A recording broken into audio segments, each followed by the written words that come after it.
This is the very nearly fairly current show. Popteevee. Assalamualaikum. Salam. Welcome to the Fairly Current Show.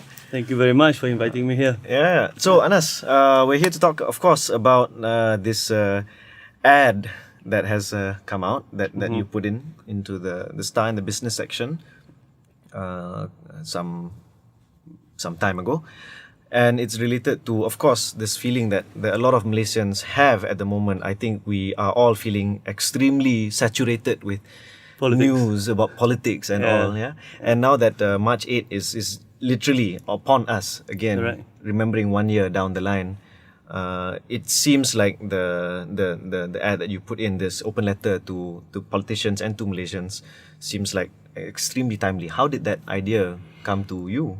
I've been thinking of writing something like that, actually, to letter the editor about 2-3 weeks ago.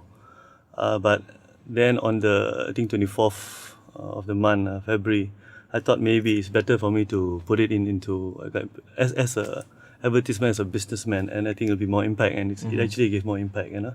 How so? Like interesting like this, you know. Yesterday I went to a meeting with a group of top management of a big company.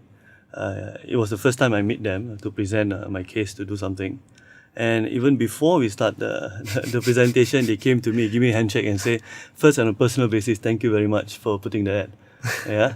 And this morning when I went to see another client, even before I presented to them, that guy pulled me out and says, you know, my wife called me on the 26th, you know, about this ad, and he says, I have to read it, you know.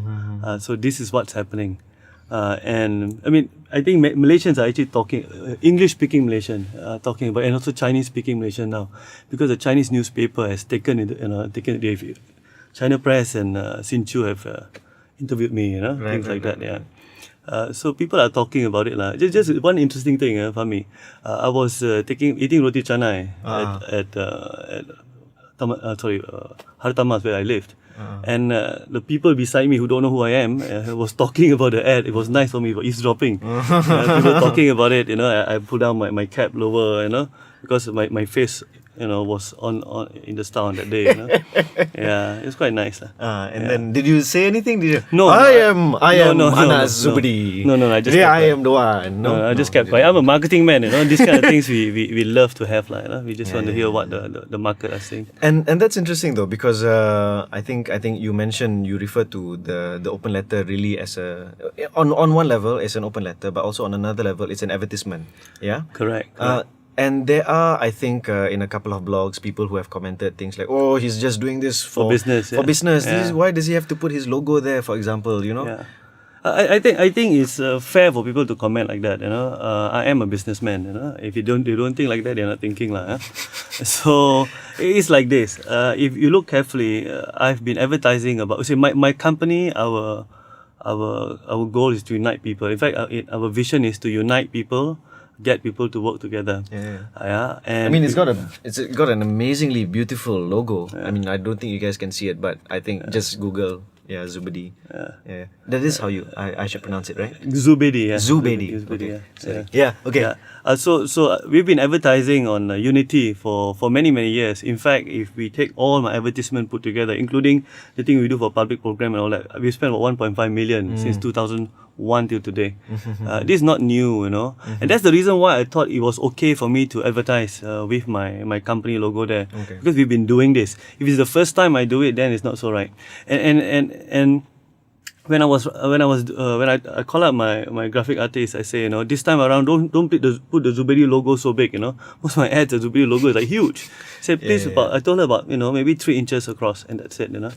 Because the letter, I would say, if you ask me, the letter is 90% because I really want to speak to the politicians, 10% for business, lah.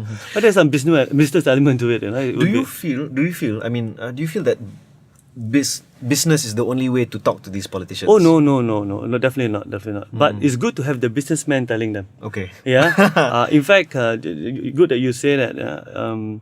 many of my entrepreneur friends, business people, they call me up, they SMS me, say thank you very much, Nas, And I told them, hey guys, you guys have to do something, Don't just, Actually, talking about that, I mean, this is not the only effort that I imagine that is trying to conscientize, make a lot of Malaysians rasa yang, cukup lah pasal politik ni kan, no more lah, cukup lah, let's focus on the economy.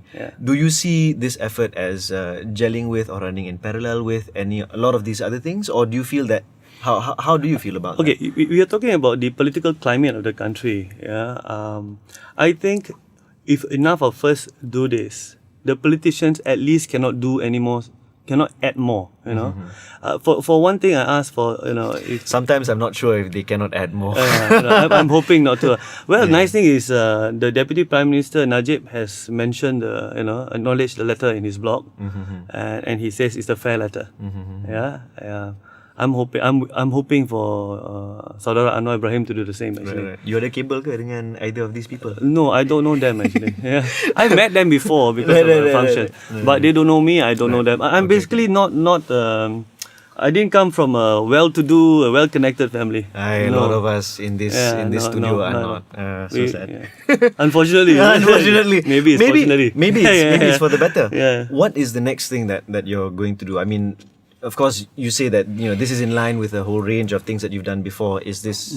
Are you going to stop? You're right. The unity is it? Companies choose certain topics or issues for their corporate social responsibility. My CSR is unity. Milo, sports, so certain people do golf, what kind of thing. Mine is uniting people. Right. So you notice we will quote from different religious scriptures. And all that. Yes, I've seen. So this is not going to be the last. I'm going to launch a book soon. Actually, from last year we worked on a book and hope to launch 2 or 3 books this year. We call it Book to Unite People series. We're going to launch it within the next 2 months. Okay. So that's the book will help Malaysians get to know each other, love each other a bit more. Okay. Well, thank you so much for coming on the show. Same here, bro. All the best, mate. Yeah, and you too. Hidup Malaysia. The unwelcome word of the week is kencing. Kencing. To fool someone. Is this deal for real or not? You don't kencing me, I won't friend you anymore. Even though you once my anak ikan. From the Malay word for piss. In England, to get pissed is to get drunk. In America, to get angry. In Malaysia, to get fooled. One could make great conclusions about comparative epistemology if one was so inclined and knew what epistemology meant.